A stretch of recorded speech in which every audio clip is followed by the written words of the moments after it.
اللہ تعالیٰ نے انسان کو پیدا کیا، اس کے اندر خیر اور شر دونوں چیزیں رکھی، پھر اس کو دونوں راستے دکھائے، پھر اس کو آزادی بھی دی کہ وہ چاہے تو بھلائی کے راستے پہ چلے اور چاہے تو برائی کا راستہ اختیار کرے۔ انسان کو اللہ تعالیٰ نے جس راستے کے لیے پسند کیا وہ خیر و بھلائی کا راستہ ہے، اور اس راستے پہ چلانے کے لیے ہر دور میں پیغمبر بھیجے۔ سب سے پہلے انسان حضرت آدم علیہ السلام ایک پیغمبر بھی تھے۔ جب وہ دنیا میں بھیجے جا رہے تھے تو اس وقت اللہ تعالیٰ نے فرمایا فَإِمَّا يَأْتِيَنَّكُم مِّنِّي هُدًى فَمَن تَبِعَ هُدَايَ فَلَا خَوْفٌ عَلَيْهِمْ وَلَا هُمْ يَحْزَنُونَ، کہ اگر میری طرف سے تمہارے پاس کوئی ہدایت آئے تو جو میری ہدایت کی پیروی کرے گا اس کے لیے نہ خوف ہوگا نہ غم ہوگا۔ تو گویا خوف اور غم کے علاج کے لیے انسان کو جو نسخہ بتایا گیا وہ اللہ تعالیٰ کی طرف سے آئی ہوئی ہدایت کی پیروی کرنا، یا دوسرے لفظوں میں زندگی گزارنے کا وہ طریقہ اختیار کرنا جو اللہ تعالیٰ کی مرضی کے مطابق ہو۔ لیکن انسان اس کے لیے اس دنیا میں آنے کے بعد بہت سی آزمائشیں بھی ہیں، انسان کے ساتھ اس کا نفس بھی ہے، شیطان بھی ہے، پھر بسا اوقات انسان کا ماحول بھی ایسا ہوتا ہے کہ جس کے دباؤ میں آ کر انسان اللہ تعالیٰ کا راستہ چھوڑ کر یا اس کی مرضی اور رضا کا راستہ چھوڑ کر اللہ تعالیٰ کی نافرمانی کا راستہ اختیار کر لیتا ہے۔ ایسا کرنا اس کے لیے نہ دنیا میں فائدے کا باعث ہوتا ہے اور نہ ہی آخرت میں۔ انسان جب اللہ کی نافرمانی کرتا ہے، گناہ کرتا ہے، تو ہمیشہ پریشانی، احساس ندامت اور غم کا شکار ہوتا ہے، یعنی نتیجتاً دکھ اور پریشانی اس کا مقدر ہوتی ہے۔ ایسے میں انسان کیا کرے؟ انسان چونکہ فرشتہ نہیں، اس لیے یہ ممکن نہیں کہ اس سے کوئی غلطی نہ ہو۔ غلطی تو ہوگی کیونکہ انسان ہے، بھول چوک بھی ہے، خواہشات نفس بھی ہیں، تو یہ ہو نہیں سکتا کہ اس سے غلطی نہ ہو۔ اور انسان شیطان بھی نہیں کہ اس سے کوئی اچھائی نہ ہو اور صرف برائی ہی کرے، نہیں، انسان ان دونوں کے بیچ کی چیز ہے۔ اب سوال یہ پیدا ہوتا ہے کہ اگر انسان سے انسان ہونے کے ناطے غلطی ہو جائے، خطا ہو جائے، بھول چوک ہو جائے، وہ اللہ کی نافرمانی کا کام کر بیٹھے، تو پھر اس کے بعد کیا کرے؟ دو طریقے ہو سکتے ہیں۔ ایک تو یہ کہ وہ مایوس ہو جائے، گناہ پر اصرار کرتا چلا جائے اور بالآخر ہلاکت کا شکار ہو، اور دوسرا راستہ اور دوسرا طریقہ پلٹنے کا راستہ ہے، توبہ کا راستہ ہے، بھولنے کے بعد واپس لوٹنے کا راستہ ہے، اور یہی راستہ اس کے لیے پسندیدہ راستہ ہے۔ قرآن پاک میں اللہ سبحانہ وتعالیٰ فرماتا ہے والذین اذا فعلوا فاحشۃ او ظلموا انفسهم ذکروا اللہ فاستغفروا لذنوبهم ومن یغفر الذنوب الا اللہ ولم یصروا علی ما فعلوا وهم یعلمون۔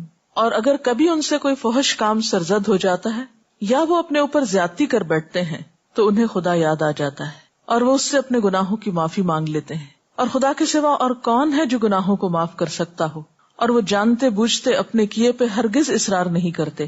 یعنی گناہ کرنے کے بعد ان کے اندر جب احساس ندامت اٹھتا ہے وہ اللہ تعالیٰ کی طرف متوجہ ہو کے معافی مانگنے لگتے ہیں اور گناہ چھوڑ دیتے ہیں، اس پر اصرار نہیں کرتے۔ ایسے ہی لوگ اللہ تعالیٰ کے پسندیدہ لوگ ہوتے ہیں۔ ایک اور مقام پر آتا ہے ان الذین اتقوا اذا مسهم طائف من الشیطان تذکروا فاذا هم مبصرون، کہ فی الواقع جو لوگ اللہ سے ڈرنے والے ہیں، متقی ہیں، ان کا حال یہ ہوتا ہے کہ کبھی شیطان کے اثر سے کوئی برا خیال انہیں چھو بھی جائے، یعنی برا خیال بھی آئے، گناہ کا ارادہ بھی ہو، تو فوراً چوکنے ہو جاتے ہیں، یعنی تقویٰ کی برکت سے وہ ہوشیار ہو جاتے ہیں، اور پھر انہیں صاف نظر آنے لگتا ہے کہ درست راستہ کیا ہے۔ نبی صلی اللہ علیہ وسلم نے فرمایا سارے کے سارے انسان خطا کار ہیں، اور بہترین خطا کار وہ ہیں جو بہت زیادہ توبہ کرنے والے ہیں۔ تو توبہ کرنا بندے کے حق میں ایک پسندیدہ عمل ہے۔ قرآن پاک میں اللہ تعالیٰ اپنے پیارے بندوں کی ایک خاص خوبی کا ذکر کرتے ہیں کہ وَبِالْأَسْحَارِ هُمْ يَسْتَغْفِرُونَ، کہ سحری کے وقت وہ استغفار کرتے ہیں، معافی مانگتے ہیں۔ پیغمبروں کے ذریعے بھی بارہا انسانوں کو یہی سبق سکھایا گیا کہ وَاسْتَغْفِرُوا رَبَّكُمْ ثُمَّ تُوبُوا إِلَيْهِ، اپنے رب سے بخشش طلب کرو پھر اس کی طرف لوٹ جاؤ، واپسی کا راستہ اختیار کرو۔ ان ربی رحیم ودود، بے شک میرا رب بہت رحم فرمانے والا، بہت محبت کرنے والا ہے۔ یعنی ایسا نہیں کہ اگر کسی انسان سے کوئی غلطی ہو جائے تو پھر وہ معاف نہیں کرتا اور ہمیشہ کے لیے وہ اس کی نظروں سے گر جاتا ہے، نہیں، 100 بار بھی اگر کوئی غلطی کرتا ہے اور پھر اس کو احساس ندامت ہوتا ہے، شرمندگی ہوتی ہے اور وہ پلٹتا ہے تو اللہ تعالیٰ اس کو معاف کرتا رہتا ہے۔ ایک حدیث میں آتا ہے ان اللہ یقبل توبۃ العبد ما لم یغرغر، اللہ بندے کی توبہ اس وقت تک قبول کرتا ہے جب تک کہ وہ آخری دموں پہ نہ ہو یا اس کی سانس نہ اکھڑ جائے، یعنی مرتے دم تک توبہ قبول ہوتی رہتی ہے۔ ہاں یہ الگ بات ہے کہ ایک انسان جب فوت ہو جاتا ہے اور وہ شرک کی حالت میں ہوتا ہے یا کفر کی حالت میں ہوتا ہے یا کسی کبیرہ گناہ کے ارتکاب کی حالت میں ہوتا ہے اور توبہ کیے بغیر مر جاتا ہے، تو مرنے کے بعد جب سزا سامنے آ جاتی ہے، اللہ تعالیٰ کی ناراضگی اور غصہ سامنے آ جاتا ہے، تو پھر توبہ کا موقع نہیں رہتا۔ اس لیے ہمیں کبھی بھی اللہ تعالیٰ کی رحمت سے نا امید نہیں ہونا چاہیے۔ گناہ کتنا بھی بڑا ہو جائے، غلطی کتنی بھی بڑی ہو، لیکن کبھی مایوسی پاس نہ پٹکنے پائے۔ قرآن پاک میں اللہ تعالیٰ فرماتے ہیں، یا عبادی الذین اسرفوا علی انفسہم لا تقنطوا من رحمت اللہ ان اللہ یغفر الذنوب جمیعا انہ هو الغفور الرحیم۔ اے میرے وہ بندو جو اپنی جانوں پر زیادتی کر بیٹھے ہو، اللہ کی رحمت سے ہرگز مایوس نہ ہونا، یقیناً وہ تمہارے سارے کے سارے گناہ معاف فرما دے گا، وہ بہت ہی معاف فرمانے والا اور بڑا ہی مہربان ہے۔ اور تم اپنے رب کی طرف رجوع کرو اور اس کی فرما برداری بجا لاؤ، وَأَنِيبُوا إِلَىٰ رَبِّكُمْ وَأَسْلِمُوا لَهُ من قبل ان یأتیکم العذاب ثم لا تنصرون۔ اس سے پہلے کہ تم پر وہ عذاب آ جائے کہ پھر تم کہیں سے بھی مدد نہ پا سکو، یعنی آخرت میں جب سزا سامنے آ جائے گی تو کوئی بھی شخص کتنی بھی توبہ کرے، کتنا بھی روئے دھوئے، پھر معافی نہیں ہو سکتی۔ ہاں جب تک وہ زندہ ہے، کتنا بھی بڑا قصور ہے اس کی معافی ہو سکتی ہے۔ اس کا یہ مطلب نہیں کہ انسان جان بوجھ کر غلطی کرنا شروع کر دے کہ معافی تو ہو ہی جائے گی اس لیے جو چاہے میں کروں۔ کیا معلوم کہ پھر اس کے بعد، اس غلطی کے بعد توبہ کا موقع ملتا ہے یا نہیں، تو جان بوجھ کر غلطی نہیں کرنی چاہیے۔ اس سلسلے میں ہم دیکھتے ہیں حضرت یوسف علیہ السلام کے ساتھ جو کچھ ہوا، ان کے بھائیوں نے انہیں اندھے کنویں میں دھکیلا اور ان پر چوری کا الزام لگایا اور بہت زیادہ زیادتی کی، لیکن اتنے بڑے قصور کے بعد جب ان کو احساس ہوتا ہے کہ ہم غلط تھے تو وہ فوراً اپنے رب کے حضور معافی مانگتے ہیں اور اپنے والد سے بھی درخواست کرتے ہیں کہ آپ بھی اللہ تعالیٰ سے ہمارے لیے معافی کی درخواست کیجیے۔ یا ابا نستغفر لنا ذنوبنا انا کننا خاطئین، اے ابا جان ہمارے گناہوں کی بخشش کے لیے دعا کیجیے، واقعی ہم بڑے خطا کار تھے۔ اب یہ کوئی چھوٹا جرم نہیں تھا کہ ایک معصوم بچے کو بغیر کسی جرم کے کنویں میں پھینکا گیا اور اس پر چوری کا الزام بعد میں لگایا گیا، لیکن جب احساس ہوا تو پھر توبہ کر لی۔ تو ان کے والد نے بھی ان کے لیے پھر کیا کہا تھا، قال سوف استغفر لکم ربی، کہ میں جلد ہی تمہارے لیے استغفار کروں گا، انہ هو الغفور الرحیم، بے شک وہ بخشش فرمانے والا مہربان ہے، یعنی وہ ضرور معاف کر دے گا۔ اور پھر ایک گناہ ہو یا زیادہ ہو، چھوٹا گناہ ہو یا بڑا گناہ ہو، توبہ کرنے میں دیر نہیں لگانی چاہیے، اور کبھی مایوس ہو کر کہ میرے تو گناہ معاف ہو نہیں سکتے، توبہ میں تاخیر نہیں کرنی چاہیے۔ اس سلسلے میں ہمیں احادیث کی صحیح کتابوں میں ایک واقعہ ملتا ہے، نبی صلی اللہ علیہ وسلم نے پچھلی اقوام کا ایک صحیح واقعہ اپنے صحابہ کرام کو سنایا کہ ایک شخص تھا جس نے 99 قتل کیے تھے، 99۔ تو اتنے قتل کرنے کے بعد اس کے دل میں خیال آیا کہ مجھے اپنے گناہ کی معافی مانگ لینی چاہیے، تو وہ کسی عابد و زاہد شخص کے پاس گیا اور اس سے پوچھا کہ کیا میری معافی ہو سکتی ہے؟ تو اس نے کہا کہ تم نے تو اتنے جرم کیے ہیں، تمہاری معافی نہیں ہو سکتی۔ اس نے اس کو بھی قتل کر دی اور یوں پورے 100 کا قاتل ہو گیا، یعنی 100 لوگوں کا قاتل ہو گیا۔ لیکن اب اس کا ضمیر چونکہ بے چین کر رہا تھا، اس کے اندر ایک احساس ندامت جاگ اٹھا تھا جو اسے کسی پل چین نہیں لینے دے رہا تھا، تو وہ چین سے بیٹھا نہیں، پھر چل دیا، کسی اور کے پاس پہنچا اور اس سے پوچھا کہ کیا میری معافی ہو سکتی ہے؟ تو اس نے کہا ہاں، اللہ تعالیٰ سارے گناہ معاف کر سکتا ہے، بشرط یہ کہ تم سچے دل سے توبہ کر لو اور آئندہ اس غلطی کا ارتکاب نہ کرو، اور اس کے لیے ضروری یہ ہے کہ تم جس ماحول میں رہتے اس کو چھوڑ دو۔ بہرحال اس شخص نے وہ سفر اختیار کیا، ابھی وہ اپنی منزل تک پہنچا نہیں تھا کہ راستے میں ہی اس کی جان لینے کے لیے فرشتے آ گئے۔ اب دونوں طرح کے فرشتے حاضر ہوئے، وہ بھی جو نیک لوگوں کی روح لیتے ہیں اور وہ بھی جو برے لوگوں کی، وہ آپس میں جھگڑنے لگے۔ بہرحال فیصلہ یہ ہوا کہ زمین کو ناپ لیا جائے، اگر اس کے منزل تک پہنچنے میں فاصلہ کم رہتا ہے تو پھر نیکی کے فرشتے اس کی روح نکالیں۔ بہرحال پتہ یہ چلا جب زمین ناپی گئی کہ صرف ایک بالش کا فرق تھا، وہ فاصلہ کم تھا جہاں تک اس کو جانا تھا، یعنی نیک لوگوں کی مجلس میں۔ تو اس کو اللہ تعالیٰ نے نیکی کے فرشتوں کو حکم دیا کہ وہ اس شخص کی روح نکالے، اور اس طرح اس کا انجام ایک بہترین انجام ہوا توبہ کرنے کی بنا پر۔ تو اس سے یہ بات پتہ چلتی ہے کہ انسان خواہ کتنا بھی بڑا مجرم ہو، اسے کبھی مایوس نہیں ہونا چاہیے، اس کے رب کی رحمت ہر چیز پر چھائی ہوئی ہے، وہ ہر گناہ معاف کر سکتا ہے، وہ بڑے سے بڑا گناہ معاف کر سکتا ہے. بس شرط یہ ہے کہ انسان گناہوں کا اقرار کرے اور معافی مانگے اور رب کی طرف رجوع کرے. سورۃ شورى میں آتا ہے وَهُوَ الَّذِي يَقْبَلُ التَّوْبَةَ عَنْ عِبَادِهِ وَيَعْفُو عَنِ السَّيِّئَاتِ وَيَعْلَمُ مَا تَفْعَلُونَ. وہی ہے جو اپنے بندوں کی توبہ قبول کرتا ہے اور ان کی خطاؤں کو معاف فرماتا ہے، اور وہ سب کچھ جانتا ہے جو تم کرتے ہو. اور یہ ایک حقیقت ہے کہ اللہ کے سوا کوئی اور ہے نہیں جو انسان کو معاف کر سکے. نبی صلی اللہ علیہ وسلم نے بھی فرمایا، لوگوں خدا سے اپنے گناہوں کی معافی چاہو، اس کی طرف پلٹ آؤ. مجھے دیکھو میں دن میں 100 بار خدا سے مغفرت کی دعا کرتا ہوں. حالانکہ آپ سب جانتے ہیں کہ نبی صلی اللہ علیہ وسلم معصوم تھے، گناہوں سے پاک تھے. لیکن جب ان سے پوچھا گیا کہ آپ اس کثرت کے ساتھ استغفار کیوں پڑھتے ہیں، تو آپ نے فرمایا کہ افلا اکون عبدا شکورا، کیا میں اللہ کا شکر گزار بندہ نہ بنوں؟ کیونکہ اگر انسان سارا وقت اللہ کی نعمتوں پر شکر ادا کرتا رہے تو بھی حق ادا نہیں ہو سکتا. تو اس وجہ سے آپ کثرت کے ساتھ استغفار کیا کرتے تھے. اور اس میں دراصل ہمارے لیے ایک بہت بڑا سبق ہے کہ ہم زیادہ سے زیادہ استغفار کو اپنا شیوا بنائیں، کیونکہ استغفار کا فائدہ صرف یہی نہیں کہ انسان کے گناہوں کی معافی ہو جاتی ہے، بلکہ استغفار کا فائدہ یہ بھی ہے کہ انسان کی اور بہت سی مشکلات حل ہوتی ہیں. جیسے کہ ایک حدیث میں آتا ہے من لزم الاستغفار، جس نے پابندی کے ساتھ استغفار پڑھا، جعل اللہ لہ من کل ہم فرجا، اللہ اس کے لیے ہر غم سے، ہر ہم سے نکلنے کا راستہ بنا دیتے ہیں. یعنی ہر مشکل سے نکلنے کا وظیفہ ہے استغفار. جہاں آپ سمجھے کہ کوئی مشکل ہو رہی ہے، کوئی کام اٹکا ہوا ہے، فوراً استغفار شروع کر دیں. اور طریقہ کیا ہے؟ یا ایھا الذین آمنوا توبوا الی اللہ توبۃ نصوحا، اے لوگوں جو ایمان لائے ہو، اللہ کے آگے سچی اور خالص توبہ کرو. یعنی توبہ کا طریقہ کیا ہے کہ انسان سچے دل سے توبہ کرے. عسیٰ ربکم ان یکفر عنکم سیئاتکم، امید ہے کہ تمہارا رب تمہاری خطائیں تم سے دور کر دے گا. وَيُدْخِلَكُمْ جَنَّاتٍ تَجْرِي مِن تَحْتِهَا الْأَنْهَارُ، اور تمہیں ایسے باغوں میں داخل کرے گا جن کے نیچے نہریں بہ رہی ہیں. گویا استغفار کے بعد انسان گناہوں سے اس طرح پاک ہو جاتا ہے گویا اس نے گناہ کیا نہ ہو. لیکن اس کے لیے کچھ شرائط ہیں. نمبر 1، انسان اپنے گناہوں کے احساس سے شرمسار ہو. نمبر 2، آئندہ گناہ سے بچنے کا ارادہ کرے. نمبر 3، آئندہ زندگی میں زیادہ سے زیادہ نیکیوں کی کوشش کرے. نمبر 4، اگر کسی انسان کا حق مارا ہے تو اس کا حق ادا کرے. کسی انسان کا دل دکھا ہے تو اس سے معافی مانگے. بات یہ ہے کہ انسان جب گناہ کرتا ہے تو اس کے دل پر ایک سیاہ داغ پڑتا ہے. توبہ سے وہ داغ دھل جاتا ہے، اور اگر وہ توبہ نہیں کرتا تو وہ داغ پھیلنے لگتا ہے حتیٰ کہ سارا دل سیاہ ہو جاتا ہے، اور اس طرح انسان مایوسی کے اندھیروں میں چلا جاتا ہے.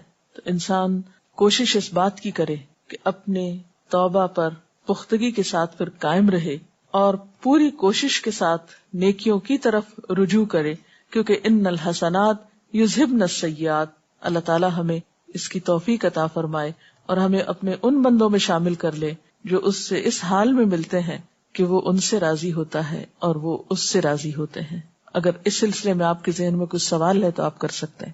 توبہ استغفار کرنے کا مسنون طریقہ کیا؟ اب دیکھیے کہ توبہ کسی بھی وقت کی جا سکتی ہے اور اس میں دیر نہیں کرنی چاہیے، لیکن ایسے اوقات میں توبہ استغفار خصوصیت کے ساتھ کرنا جو قبولیت کے اوقات ہیں تو وہ زیادہ بہتر ہے. مثلا سحری کے وقت یعنی تہجد کے وقت اگر کوئی گناہ ہو گیا ہو یا کوئی ایسی پریشانی ہو تو خصوصیت کے ساتھ تہجد کے وقت توبہ کریں. پھر اسی طرح دعا کی قبولیت کے جتنے بھی اوقات ہیں، مثلا اذان سننے کے بعد، قرآن پاک پڑھنے کے بعد، اسی طرح حج عمرے کے موقع پر، روزہ افطار کرنے کے وقت، نماز پڑھنے کے بعد، یہ وہ اوقات ہیں جن میں زیادہ سے زیادہ دعائیں قبول ہوتی ہیں. پھر اسی طرح یہ ہے کہ استغفار کے جو مسنون الفاظ ہیں ان کا اہتمام کیجیے. مثلا استغفر اللہ پڑھنا، یعنی صرف لفظ استغفر اللہ، اس کی اگر کوئی تسبیح کرنا چاہے تو ایسے بھی کر سکتے ہیں. پھر اسی طرح سنت سے یہ الفاظ بھی ثابت ہیں، استغفر اللہ ربی من کل ذنب واتوب الیہ. اسی طرح استغفر اللہ الذی لا الہ الا هو الحی القیوم واتوب الیہ. پھر اسی طرح ایک سید الاستغفار ہے جس کی بہت فضیلت آتی ہے احادیث میں، اللہم انت ربی لا الہ الا انت خلقتنی وانا عبدک وانا علی عہدک ووعدک ما استطعت اعوذ بک من شر ما صنعت ابوء لک بنعمتک علی وابوء بذنبی فاغفر لی فانہ لا یغفر الذنوب الا انت. اس کا ترجمہ ہے، خدایا تو میرا پروردگار ہے، تیرے سوا اور کوئی معبود نہیں، تو نے مجھے پیدا کیا، میں تیرا بندہ ہوں، میں نے تجھ سے بندگی اور اطاعت کا جو وعدہ کیا ہے اس پر اپنے حیثیت کے مطابق قائم ہوں، اور جو گناہ بھی مجھ سے سرزد ہوئے ان کے نتائج بد سے بچنے کے لیے میں تیری پناہ کا طالب ہوں۔ تو نے مجھے جن جن نعمتوں سے نوازا ہے ان کا میں اقرار کرتا ہوں، اور مجھے اعتراف ہے کہ میں گناہ گار ہوں۔ یعنی اس میں اعتراف کے لفظ چاہیے قابل غور ہے۔ بس اے میرے پروردگار، میرے جرم کو معاف فرما دے، تیرے سوا میرے گناہوں کو اور کون معاف کر سکتا ہے۔ اس استغفار کا یہ فائدہ بتایا جاتا ہے، نبی صلی اللہ علیہ وسلم نے فرمایا جو شخص صبح کے وقت یہ الفاظ پڑھتا ہے اگر شام سے پہلے اس کی ڈیتھ ہو جاتی ہے تو انشاءاللہ وہ جنت میں جائے گا، اور اسی طرح شام کو پڑھنے والا صبح تک اللہ کی حفاظت میں ہوتا ہے۔ تو ان الفاظ کو بھی یاد کیا جا سکتا ہے۔ اور اس کے علاوہ اگر آپ کو کچھ بھی نہیں عربی میں پڑھنا آتا تو اپنی کسی بھی زبان میں جو آپ بولتے ہو آپ اللہ تعالیٰ سے اپنے الفاظ میں اپنے طریقے پر استغفار کر سکتے ہیں، گناہوں کی معافی مانگ سکتے ہیں، اللہ تعالیٰ سے توبہ کر سکتے ہیں، اس کے آگے رو سکتے ہیں۔ اور اصل روح استغفار کی یہ ہے کہ انسان وہ گناہ چھوڑ دے جس میں وہ مبتلا ہے۔ جی، توبہ اور استغفار میں کیا فرق ہے؟ لفظی فرق ہے، مراد دونوں کی ایک ہی ہے۔ توبہ یتوب و توبن کا مطلب ہوتا ہے لوٹنا، پلٹنا، واپس آنا، یعنی گناہ چھوڑ دینا، اور استغفار کا معنی ہے بخشش مانگنا۔ گویا توبہ کا مطلب ہے کہ گناہ سے واپسی، گناہ ترک کر دینا، اور استغفار کا مطلب ہے اللہ تعالیٰ سے یہ استدعا یا دعا کرنا کہ وہ گناہوں کو ڈھانپ دے، ان کی سزا نہ دے۔ کبیرہ گناہ جن پر حدود جاری ہیں کیا وہ بھی توبہ استغفار سے مٹ جاتے ہیں، یعنی کہ ان کی بخشش ہو جائے گی؟ جی ہاں، گناہ خواہ کسی بھی نوعیت کا ہو، جیسے ابھی میں نے ایک واقعہ سنا ہے کہ 99 قتل کرنے والا بھی بخشا گیا۔ تو گناہ کسی بھی نوعیت کا ہو، چھوٹا ہو یا بڑا ہو، اگر انسان اللہ تعالیٰ سے معافی مانگتا ہے تو اللہ تعالیٰ اس کو معاف کر سکتے۔ اللہ کو یاد کرنا، اللہ تعالیٰ کو یاد کرنا خوبصورت ترین کاموں میں سے ایک کام ہے، بہترین عبادات میں سے ایک عبادت ہے۔ قرآن پاک میں اللہ تعالیٰ اس کے بارے میں فرماتے ہیں وَلَذِكْرُ اللَّهِ أَكْبَرُ، اور اللہ کا ذکر بہت بڑا کام ہے، بہت اچھا کام ہے۔ حقیقت یہ ہے کہ انسان جس چیز سے محبت کرتا ہے اس کو ضرور یاد کرتا ہے، اس کا ذکر کرتا ہے، دل ہی دل میں بھی اور زبان سے بھی، کیونکہ جس چیز کی محبت انسان کے دل میں ہوتی ہے وہ چیز زبان پر آ کر رہتی ہے۔ یہ ہو نہیں سکتا کہ ہم اللہ تعالیٰ سے محبت کرتے ہوں، دل میں اس کو یاد کرتے ہوں، پھر زبان سے اس کا ذکر کرنا بھول جائیں۔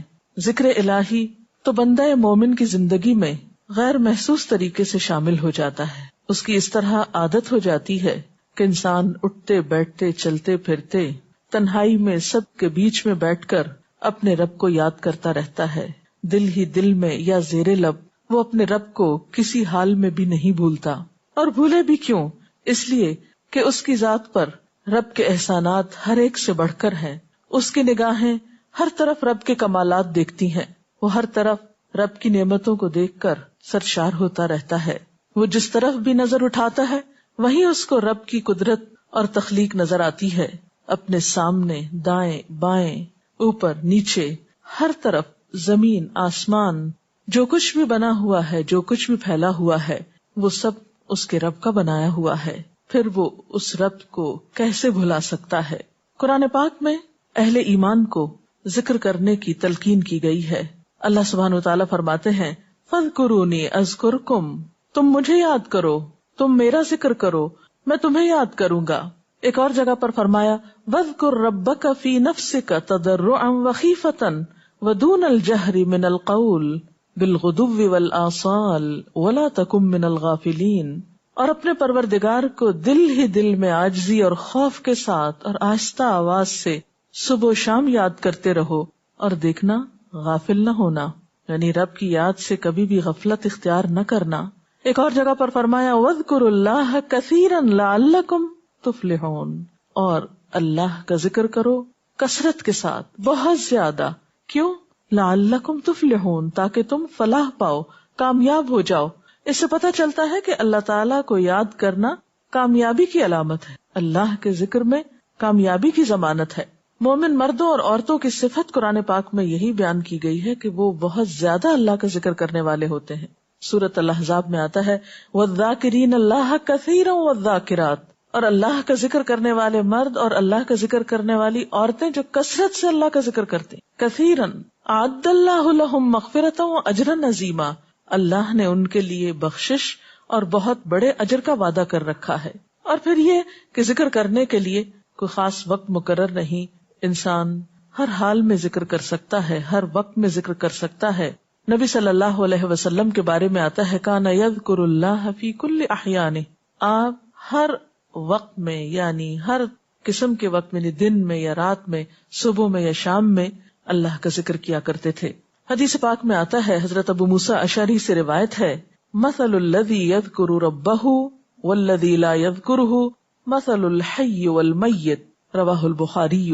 آپ صلی اللہ علیہ وسلم نے فرمایا، اس شخص کی مثال جو اپنے رب کا ذکر کرتا ہے زندہ انسان کی طرح ہے، اور اس کی مثال جو اپنے رب کا ذکر نہیں کرتا مردہ شخص کی طرح ہے. گویا ذکر کرنے والا اور نہ کرنے والا، ان دونوں کے درمیان اتنا ہی فرق ہے جتنا ایک زندہ اور مردہ انسان میں فرق ہوتا ہے.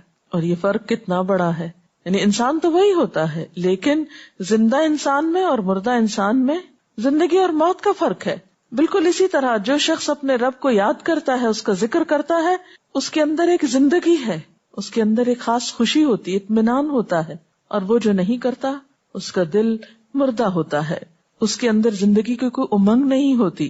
ایک اور حدیث میں آتا ہے، نبی صلی اللہ علیہ وسلم نے فرمایا، اللہ تعالیٰ فرماتا ہے، میں اپنے بندے کے خیال کے مطابق ہوتا ہوں یا خیال کے ساتھ ہوتا ہوں. جو خیال وہ میرے بارے میں رکھتا ہے میں اسی کے مطابق اس کے ساتھ معاملہ کرتا ہوں، اور میں اس کے ساتھ ہوتا ہوں جب وہ مجھے یاد کرتا ہے. گویا ذکر کرنے والے اللہ کی مدد کے مستحق ہوتے ہیں، یعنی اللہ ایسے بندوں کے ساتھ ہوتا ہے جو ذکر کرتے رہتے ہیں. اگر وہ مجھ کو اپنے دل میں یاد کرتا ہے تو میں بھی اس کو اپنے دل میں یاد کرتا ہوں، اور اگر وہ مجھے کسی جماعت میں بیٹھ کے یعنی کسی گروپ میں یعنی پبلک میں بیٹھ کے یاد کرتا ہے تو میں اس کو اس سے بہتر جماعت میں یاد کرتا ہوں، یعنی فرشتوں کی جماعت میں یاد کرتا ہوں. تو گویا فاذکرونی اذکرکم، تم مجھے یاد رکھو میں تمہیں یاد رکھوں گا. تو جو شخص بھی یہ چاہتا ہو کہ اللہ تعالیٰ اس کو یاد رکھے، اس کی مشکل میں اس کی مدد کرے، تو اس کے لیے کیا ضروری ہے کہ پھر وہ ذکر کرتا رہے. اور ذکر تمام عبادات کو خوبصورت بناتا ہے. مثلا روزہ رکھنا ایک عبادت ہے، لیکن جس روزے میں ذکر الہی ہو اس کا اجر و ثواب کئی گنا بڑھ جائے گا. حج ایک عبادت ہے بذات خود، حج کا سفر ایک عبادت ہے، لیکن اس سفر میں انسان اگر ذکر الہی کرتا رہے تو اسی حج کا ثواب کئی گنا بڑھ جائے گا. اور نماز تو سراسر ہے ہی اللہ کی یاد کا نام. اقم الصلاۃ لذکری، نماز قائم کرو میری یاد کے لیے. اللہ کے ذکر کا بہترین طریقہ ہے. ایک اور موقع پر آپ صلی اللہ علیہ وسلم سے جب یہ پوچھا گیا کہ سب سے اچھی نماز کس کی، سب سے اچھا روزہ کس کا، سب سے اچھا حج کس کا، سب سے اچھا مجاہد کون، تو آپ صلی اللہ علیہ وسلم نے ہر بار یہی جواب دیا کہ جو اپنے ان کاموں میں ذکر الہی کثرت کے ساتھ کرے. اور ذکر کرنے والے ہر میدان میں آگے نکل جاتے ہیں. حدیث پاک میں آتا ہے، نبی صلی اللہ علیہ وسلم نے فرمایا، مفردون سبقت لے گئے. لوگوں نے پوچھا کہ یہ مفردون کون ہیں؟ فرمایا، وہ مرد جو کثرت کے ساتھ اللہ کا ذکر کرتے ہیں اور وہ عورتیں جو کثرت کے ساتھ اللہ کو یاد کرتی ہیں. اور یہاں آپ نوٹ کر رہے ہیں خاص طور پر مردوں کے ساتھ ساتھ عورتوں کا ذکر بھی ملتا ہے. حضرت عبداللہ بن بصر فرماتے ہیں کہ ایک شخص نے عرض کیا، یا رسول اللہ صلی اللہ علیہ وسلم، بے شک اسلام کے احکام مجھ پر بہت ہیں، یعنی ذمہ داریاں بہت ہیں، کرنے کے کام بہت ہیں. آپ مجھے کوئی ایسی بات بتائیں جسے میں اپنے لیے لازم کر لوں، یعنی میرے لیے آسان ہو اور میں پابندی سے کر سکوں. تو آپ صلی اللہ علیہ وسلم نے فرمایا، لا یزال لسانک رطبا من ذکر اللہ، کہ ایک چیز پابندی سے پکڑ لو، اور وہ کیا کہ تیری زبان ہمیشہ اللہ کے ذکر سے تر رہے، ہر دم اللہ کو یاد کرتے رہو. اور یہ حقیقت ہے کہ انسان کوئی بھی کام کر رہا ہو، مثلا خواتین کھانا پکا رہی ہیں، گھر صاف کر رہی ہیں، واک کر رہی ہیں، کوئی بھی کام کر رہی ہیں اس طرح کا، تو اس میں ساتھ ساتھ اللہ کی یاد کرتی رہیں. سبحان اللہ، الحمدللہ، اللہ اکبر، استغفر اللہ، لا الہ الا اللہ، ان اذکار کا ورد کرتے رہیں تو اس میں کام بھی ہوتا رہے گا اور اس کے ساتھ ساتھ اللہ کی یاد بھی ہوتی رہے گی. خصوصی طور پر 2 کلمات ایسے ہیں جن کے بارے میں بہترین اجر کی خوشخبری سنائی گئی. آپ صلی اللہ علیہ وسلم نے فرمایا، کلمتان، 2 کلمات ایسے ہیں، خفیفتان علی اللسان، جو زبان پہ بہت ہلکے ہیں، یعنی پڑھنے میں کچھ مشکل نہیں، ثقیلتان فی المیزان، میزان میں بہت بھاری ہیں، حبیبتان الی الرحمن، رحمان کو بہت محبوب ہیں. اور وہ کیا ہیں؟ سبحان اللہ و بحمدہ، سبحان اللہ العظیم. چلتے پھرتے، اٹھتے بیٹھتے، کام کاج کرتے تسبیح پڑھتے رہنا، ذکر کرتے رہنا، انسان کے دل کو جہاں اطمینان بخشتا ہے وہاں اس کے کام کو آسان بھی کر دیتا ہے اور اللہ کی مدد بھی ساتھ ہوتی ہے. اور قرآن پاک میں ایسے لوگوں کے لیے خوشخبری ہے، الا بذکر اللہ تطمئن القلوب، سنو اللہ کے ذکر سے دلوں کو اطمینان ہوتا ہے. اور ویسے بھی میزان میں بہت بھاری نیکی ہے. ایک حدیث میں آتا ہے کہ رسول اللہ صلی اللہ علیہ وسلم نے لوگوں سے پوچھا، کیا میں تمہیں نہ بتاؤں کہ تمہارے اعمال میں سب سے اچھا عمل، سب سے پاکیزہ اور تمہارے درجات کو سب سے زیادہ بڑھانے والا، اور جو تمہارے لیے سونے چاندی کے خرچ کرنے سے زیادہ بہتر ہو، اور اس سے بھی بہتر ہو کہ تم اپنے دشمنوں سے ملو، ان کی گردنیں تم مارو اور وہ تمہاری گردنیں مارے، تو کیا ایسا عمل نہ تمہیں بتاؤں؟ صحابہ نے عرض کیا، ضرور یا رسول اللہ صلی اللہ علیہ وسلم، ہمیں ایسا عمل بتائیے. تو آپ نے فرمایا وہ اللہ کا ذکر ہے، یعنی تمام اعمال میں وہ سبقت لے جاتا ہے. اسی طرح ایک اور حدیث میں ہے، رسول اللہ صلی اللہ علیہ وسلم نے فرمایا کہ جب بھی کچھ لوگ بیٹھتے ہیں اور وہ اللہ کا ذکر کرتے ہیں، کسی مجلس میں اکٹھے ہو کر بیٹھتے ہیں، تو اللہ کی رحمت ان کو ڈھانپ لیتی، ان پر سکینت نازل ہوتی ہے. اللہ تعالیٰ ان کا اپنے ہاں ذکر کرتے ہیں. گویا اکیلے بھی ذکر کیا جا سکتا ہے اور کسی مجلس میں اکٹھے بیٹھ کر بھی. پھر اسی طرح صبح و شام بھی، جیسا کہ قرآن پاک میں آتا ہے، وَسَبِّحْ بِحَمْدِ رَبِّكَ قَبْلَ طُلُوعِ الشَّمْسِ وَقَبْلَ غُرُوبِهَا، اپنے رب کی تسبیح بیان کرو سورج نکلنے سے پہلے اور اس کے غروب ہونے سے پہلے. ایک اور جگہ پر آتا ہے وَسَبِّحْ بِحَمْدِ رَبِّكَ بِالْعَشِيِّ وَالْإِبْكَارِ، اپنے رب کی حمد و ثنا بیان کرو عشی کے وقت یعنی عصر کے وقت، والابکار اور صبح کے وقت. عشی کا لفظ جو ہے یہ زوال شمس سے غروب شمس کے درمیانی وقت کو کہتے ہیں. پھر اسی طرح انبیاء علیہ السلام کے بارے میں ہم دیکھتے ہیں، حضرت داؤد علیہ السلام بہت خوبصورت آواز سے، بہت خوبصورت انداز میں اللہ تعالیٰ کا ذکر کیا کرتے تھے. حدیث میں آتا ہے کہ اکثروا ذکر اللہ حتی یقولوا مجنون، اللہ کا اتنا ذکر کرو کہ لوگ کہیں یہ مجنون شخص ہے، اس کو کچھ ہو گیا ہے. اور حقیقت میں اللہ کا ذکر کرنے والے مجنون نہیں ہوتے، کیونکہ وہ ایک بہت بڑے نفع کا سودا کر رہے ہوتے ہیں. لوگوں کی نگاہوں میں ہو سکتا ہے کہ وہ بہت ان کے پسندیدہ نہ ہوں، لیکن اللہ کے محبوب ہوتے ہیں. نبی صلی اللہ علیہ وسلم نے ایسے لوگوں کے بارے میں بہت خوشخبریاں دی ہیں، اور سب سے بڑی خوشخبری کیا ہے کہ خود اللہ تعالیٰ کا تقرب انسان کو حاصل ہوتا ہے، انسان کے گناہوں کا کفارہ ہوتا رہتا ہے. اور بعض اذکار جو بظاہر تو بہت معمولی نظر آتے ہیں، لیکن ان کا اجر و ثواب اتنا ہے کہ انسان حیران ہوتا ہے کہ اتنے کم کلمات کے بدلے اتنا بڑا ثواب. جیسے نبی صلی اللہ علیہ وسلم نے فرمایا کہ الحمدللہ کہنا میزان کو بھر دیتا ہے. اب الحمدللہ دو لفظ ہیں، لیکن جو شخص دل سے اس کو ادا کرتا ہے تملا المیزان، میزان بھر جاتا ہے اس سے. سبحان اللہ، الحمدللہ کے کلمات آسمان اور زمین کے درمیان کو پر کر دیتے ہیں. اتنا اجر و ثواب ہے ان چھوٹے چھوٹے کلمات کا بھی، لیکن اکثر شیطان ہمیں ان سے غافل رکھتا ہے. تو ضرورت اس بات کی ہے کہ ہم کثرت کے ساتھ اللہ کو یاد کرنے والے ہوں، تاکہ ہمارے دین و دنیا کے کام سنور جائیں اور آخرت میں اللہ کے محبوب اور مقرب بندوں میں ہمارا شمار ہو. اگر اس سلسلے میں آپ کے ذہن میں کوئی سوال ہے تو آپ کر سکتے ہیں. ڈاکٹر صاحبہ، ہمیں آپ بتائیں گے کہ مسنون اذکار کی طرف ہمیں رہنمائی فرمائیے. بہت سی کتابیں ایسے ہیں جس میں نبی صلی اللہ علیہ وسلم سے ہر موقع کی مناسبت سے اذکار مذکور ہیں. مثلاً آپ دیکھیے کہ آپ صلی اللہ علیہ وسلم جب نیند سے بیدار ہوتے تھے تو اس وقت اللہ تعالیٰ کے ذکر سے دن کا آغاز کرتے تھے. صبح کے وقت الحمدللہ الذی احیانا بعدما اماتنا والیہ النشور. پھر اسی طرح بستر سے اٹھنے کے بعد انسان اپنے قضاء حاجت کے لیے اگر واش روم میں جاتا ہے تو اس وقت بیت الخلاء میں داخل ہونے کے وقت کا ذکر ہے. پھر بیت الخلاء سے باہر آنے کے وقت نبی صلی اللہ علیہ وسلم جب تہجد کے وقت اٹھتے تھے تو وضو سے پہلے آسمان کی طرف نگاہ اٹھا کر سورۃ آل عمران کی آخری آیات پڑھا کرتے تھے. پھر اسی طرح سحری کے وقت خاص طور پر استغفار کا حکم ہے. پھر انسان وضو کرتا ہے تو وضو سے قبل اور وضو کے آخر میں ذکر بتایا گیا، اور وضو کے آخر کا ذکر سبحانک اللہم و بحمدک اشہد ان لا الہ الا انت استغفرک و اتوب الیک کا اتنا ثواب بتایا گیا کہ ایسے شخص کے لیے جو پابندی کے ساتھ یہ ذکر کرتا ہے اس کے لیے جنت کے 8 دروازے کھل جاتے ہیں. پھر اسی طرح جب انسان گھر سے نکلتا ہے مسجد کی طرف جاتا ہے مرد حضرات تو گھر سے نکلنے کے وقت کی دعا ہے. پھر اسی طرح راستے میں پڑھنے کی، پھر مسجد میں داخل ہونے کی، پھر مسجد کے اندر، پھر مسجد سے باہر نکلتے وقت، پھر دوبارہ گھر آتے ہوئے بازار سے اگر گزرتا ہے تو اس وقت کا ذکر ہے.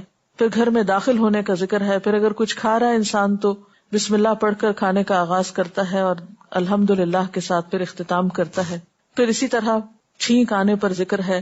پھر مرغا اگر آزان دیتا ہے تو اس وقت کا ذکر ہے. پھر مؤذن کی آزان سن کر انسان اس کو جواب دیتا ہے، اس کے بعد کا پھر ذکر ہے. پھر اسی طرح انسان کسی کے ساتھ جب معاملہ کرتا ہے، کہیں وعدہ کر رہا ہے تو اللہ کو یاد کرتا ہے انشاءاللہ کہہ کے.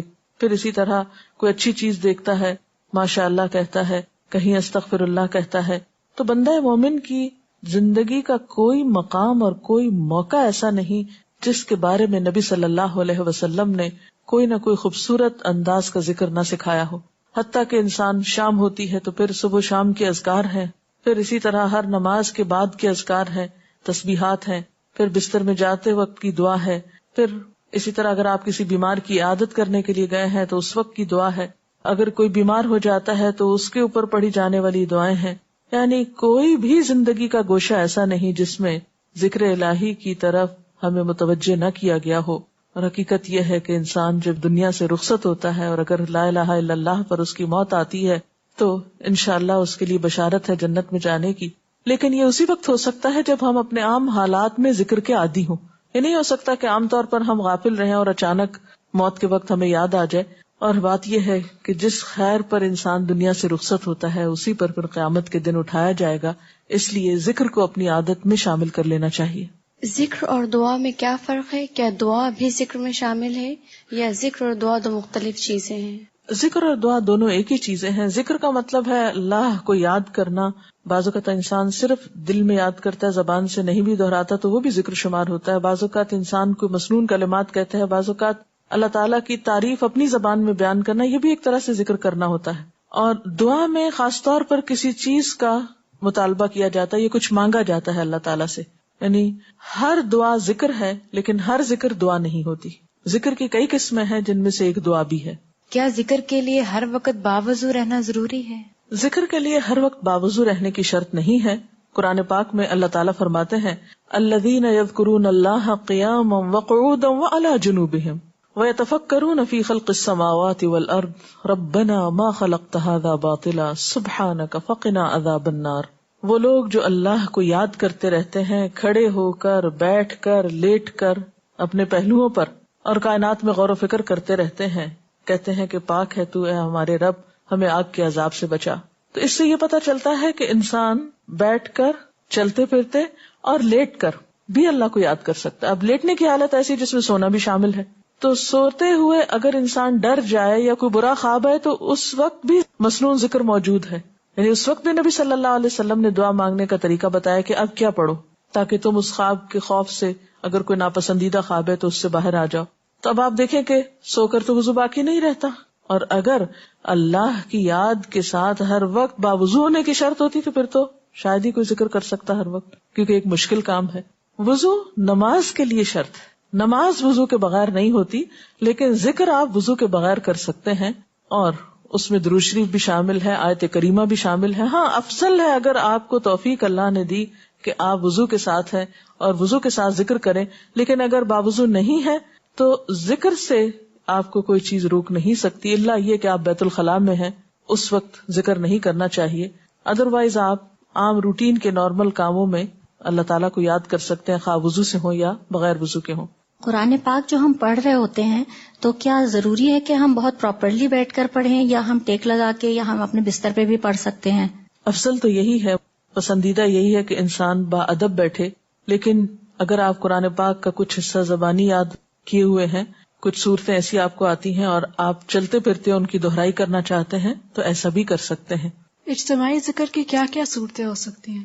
اجتماعی ذکر میں قرآن پاک کا پڑھنا، پڑھانا، سیکھنا، سکھانا، اس کو یاد کرنا، یہ تمام چیزیں آتی ہیں. وآخر دعوانا ان الحمد للہ رب العالمین. سبحانک اللہم وبحمدک نشہد ان لا الہ الا انت نستغفرک ونتوب الیک. والسلام علیکم ورحمۃ اللہ وبرکاتہ.